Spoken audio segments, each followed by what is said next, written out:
So hello दोस्तों, स्वागत है आपका एक नए वीडियो में। चलिए दोस्तों जानते हैं आज के मुख्य समाचार। देखिए 1 जून से कई सारे बदलाव हो गए जिसका असर अब पूरे साल भर रहेगा। ऐसे में आइए जानते हैं गैस सिलेंडर के लिए क्या नए नियम जारी हुए हैं, कितनी बढ़ गई है और साथ ही आधार पैन हर एक अपडेट जानेंगे। पूरा अंत तक बने रहिएगा। चलिए शुरू करते हैं।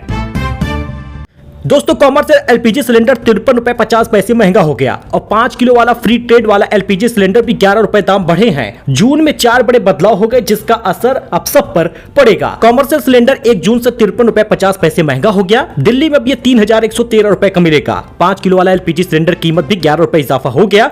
अब इस सिलेंडर की कीमत 821 रुपए 50 पैसे हो गए हैं। इसके अलावा पेट्रोल, डीजल, एटीएफ यानी हवाई जहाज के ईंधन भी महंगे हो गए हैं। आइए जानते हैं नई कीमत क्या है। सबसे पहले तो जानिए कॉमर्शियल सिलेंडर कीमत बढ़ने से अब खाने पीने के सामान महंगे हो जाएंगे। इससे पहले मई महीने में भी 1000 रुपए कीमत बढ़ी थी और जून में 53 रुपए 50 पैसे दाम बढ़ गए। यानी आने वाले समय पर मध्यम परिवार के लोगों को भारी झटका लगा है। असर क्या होगा? चाय, नाश्ते, थाली महंगी हो जाएगी। शादियों के कैटरिंग भी महंगी होगी। और 5 किलो वाला फ्री ट्रेड एलपीजी सिलेंडर भी 11 रुपए महंगा हो गया है, जिससे कोई भी बिना एड्रेस प्रूफ के ले सकता है। इसे छोटू सिलेंडर कहते हैं, लेकिन इसकी कीमत में भी बढ़ोतरी हुई है। अब 14 किलो वाले घरेलू सिलेंडर के दाम में फिलहाल कोई बदलाव नहीं हुआ। बड़े शहरों में सिलेंडर के दाम क्या है? पटना में 1011 का, रायपुर में 984 का, दिल्ली में 913 का, जयपुर में 916 का, मुंबई में 912 का। पेट्रोल, डीजल और एटीएफ पर एक्सपोर्ट ड्यूटी घट गई है। बदलाव क्या होगा? केंद्र सरकार ने पेट्रोल, डीजल और हवाई जहाज के ईंधन पर एक्सपोर्ट ड्यूटी घटा दी है। नई दरें 1 जून से लागू भी हो गई हैं। पेट्रोल के निर्यात पर 1.5 रुपए प्रति लीटर तय किया गया है और डीजल के निर्यात पर ड्यूटी 13 रुपए 50 पैसे तक रखी गई है। हवाई जहाज के ईंधन एटीएफ के निर्यात पर ड्यूटी 9.5 रुपए प्रति लीटर तय की गई है। असर क्या होगा? यह एक प्रकार का टैक्स होता है जो सरकार देश से बाहर बेची जाने वाली वस्तुओं पर लगाती है। टैक्स कम होने से रिफाइनरी कंपनियों को ज्यादा मुनाफा होगा। घरेलू पेट्रोल, डीजल के दामों पर कोई बदलाव नहीं होगा। वही चेन्नई में 200 से ज्यादा लोकल ट्रेनों का समय बदल गया है। सदर्न रेलवे यानी साउथ रेलवे एसआर ने चेन्नई बीच और तांबरम चेंगलपट्टू रेल कॉरिडोर पर चलने वाली 200 से ज्यादा लोकल ट्रेनों का समय बदल दिया है। नया टाइम टेबल 1 जून 2026 से लागू भी हो गया है। सब्सिडी वाले सोलर पैनल पर भी सख्त नियम लागू हुआ है। अब रूफटॉप सोलर और नेट मीटरिंग प्रोजेक्ट में सरकार की मान्यता प्राप्त मैन्युफैक्चरर के ही सोलर पैनल उपयोग होगा। इसका असर क्या होगा? इस फैसले के कारण घरेलू स्तर पर बने प्रमाणित पैनलों की मांग बढ़ेगी। उपभोक्ताओं को शुरुआती खर्च तो ज्यादा देना पड़ेगा, लेकिन लंबे समय के लिए बेहतर क्वालिटी और वारंटी वाले सुरक्षित सोलर सिस्टम की गारंटी भी मिलेगी। अच्छा, इस बीच यूपी के 63 जिलों में भारी बारिश का अलर्ट है। झांसी में बरसात, संभल में आंधी से पेड़ पोल उखड़ गए। प्रदेश में 5 दिन तक ऐसे ही मौसम रहेगा। फिलहाल बता दें दोस्तों, यूपी में आंधी बारिश का सिलसिला अभी भी जारी रहेगा। सोमवार से बुधवार तक यही हालात हैं। लखनऊ, आगरा समेत 25 से ज्यादा जिलों में बादल छाए हैं। धीरे धीरे धूप निकल रही, लेकिन हवा में नमी की वजह से गर्मी सता रही। झांसी, ललितपुर में तेज बरसात हो रही, धूल भरी आंधी चल रही। 50 से ज्यादा पेड़, बिजली के पोल उखड़ गए। देवरिया में बिजली गिरने से एक महिला की मौत भी हुई है। अब आपको बताते चले दोस्तों, यही हालात कम से कम 5 दिन बने रहेंगे। 63 जिलों में जहां पर आंधी बारिश का अलर्ट है, वो जिलों का नाम आप देख लीजिए। यहां पर बिजली भी गिर सकती है, वृष्टि भी होगी। दोस्तों आपसे एक सपोर्ट की जरूरत है। आप डेली न्यूज देखते हैं, लेकिन आप सब्सक्राइब नहीं करेंगे तो हमें सपोर्ट नहीं मिलेगा। आपके सपोर्ट की जरूरत है। चैनल को सब्सक्राइब भी कर लीजिए। अच्छा दोस्तों, 70 लाख में चमकेगा सुल्तानपुर का पयागीपुर चौराहा। लखनऊ के डिजाइनर से बनवाया जा रहा है नक्शा। अगर आप उत्तर प्रदेश के सुल्तानपुर जिले के हैं तो यहां पर पयागीपुर चौराहे के सौंदर्यीकरण के लिए मुख्यमंत्री वैश्विक नगरोदय योजना के तहत 70 लाख रुपए आवंटित किए गए हैं। इस योजना में बेहतर प्रकाश व्यवस्था, आकर्षक चित्रकारी, हरियाली, जल भराव की समस्या का समाधान शामिल है, जिससे चौराहे की रौनक बढ़ जाएगी। अगर आप सुल्तानपुर के हैं तो कॉमेंट करिएगा। अच्छा दोस्तों, ओटीटी सेल देखिए। 3.5 रुपए के खर्च में पाइए 20+ ओटीटी एप्स। ऑफर सीमित समय के लिए है। एयरटेल लाया है अनोखी सेल। आप सिर्फ रोज के 3.5 रुपए खर्च करके 20 से ज्यादा ओटीटी एप्स का एक्सेस ले पाएंगे, मजा ले पाएंगे।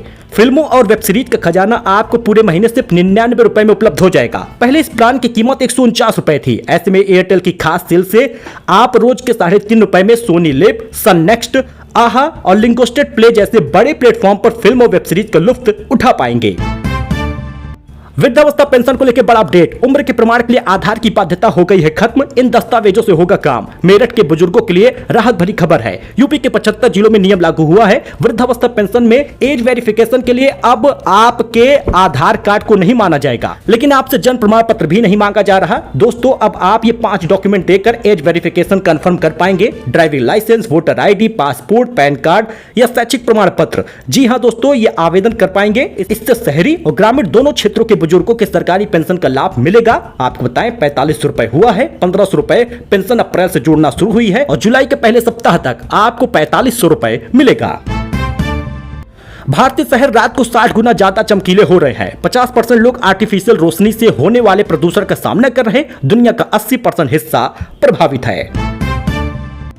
दोस्तों एलपीजी में अब एक घर एक कनेक्शन होगा। एक घर में अब केवल एक ही रसोई गैस कनेक्शन मिलेगा, वैध होगा। 1 जून से अतिरिक्त सिलेंडर रखने पर कार्रवाई होगी। सरकार ने गैस कंट्रोल ऑर्डर का बड़ा संशोधन किया है और कंफर्म भी कर दिया है कि देश के किसी भी एक घर में केवल एक ही एलपीजी कनेक्शन वैध माना जाएगा।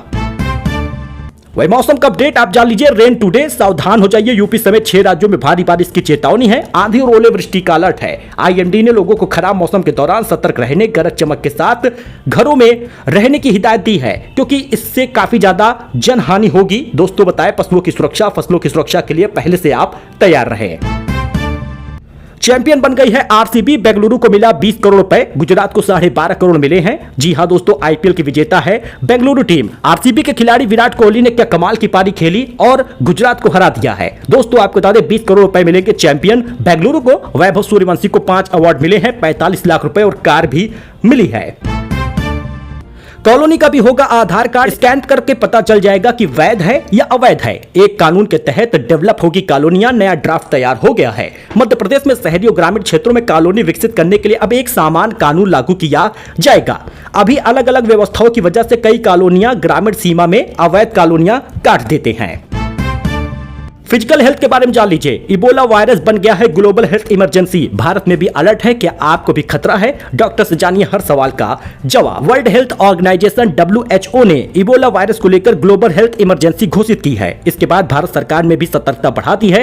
कांगो, युगांडा, सूडान की यात्रा करने वालों को खास तौर पर सावधानी बरतने के लिए कहा गया है। भारत सरकार ने एडवाइजरी जारी की है और सभी इंटरनेशनल एंट्री प्वाइंट, बॉर्डर इलाके और एयरपोर्ट पर निगरानी बढ़ाने का आदेश दिया है। इबोला वायरस कितना खतरनाक है, इसका संक्रमण कैसे फैलता है, इसके बचाव के क्या उपाय हैं, ये सब जान लीजिए। देखिए सबसे ज्यादा कहां पर फैला है ये मामला, आपको बता दें Republic of Congo, Angola, Burundi, Central African Republic, Ethiopia, Kenya, Rwanda, South Sudan, Tanzania और जाम्बिया में फैला है। लेकिन आप सोच रहे होंगे ये देश तो काफी दूर हैं, लेकिन अगर यहां पर आप जाते हैं तो पक्का है कि आप बीमार हो जाएंगे। अज्ञात बुखार वाले यात्रियों की पहचान हो रही, जांच रिपोर्टिंग हो रही, उचित मैनेजमेंट सुनिश्चित करने पर जोर दिया गया है। क्या भारत में अभी इबोला कोई केस है? तो बिल्कुल नहीं है। भारत का हेल्थ इंफ्रास्ट्रक्चर इबोला से निपटने के लिए तैयार है या नहीं, तो इसके लिए सरकार ने कोई जानकारी नहीं दी है। इबोला वायरस क्या है, कितना खतरनाक है? इबोला एक गंभीर और बेहद संक्रामक वायरल इबोला वायरस संक्रमण से होता है। यह इंसानों को जंगली जानवर जैसे चमगादड़ वगैरह से प्रभावित होता है। दोस्तों ये बेहद खतरनाक है। इबोला के मामलों में मृत्यु दर बढ़ जाती है, इसलिए इसे दुनिया के सबसे घातक संक्रामक बीमारियों में गिना गया है।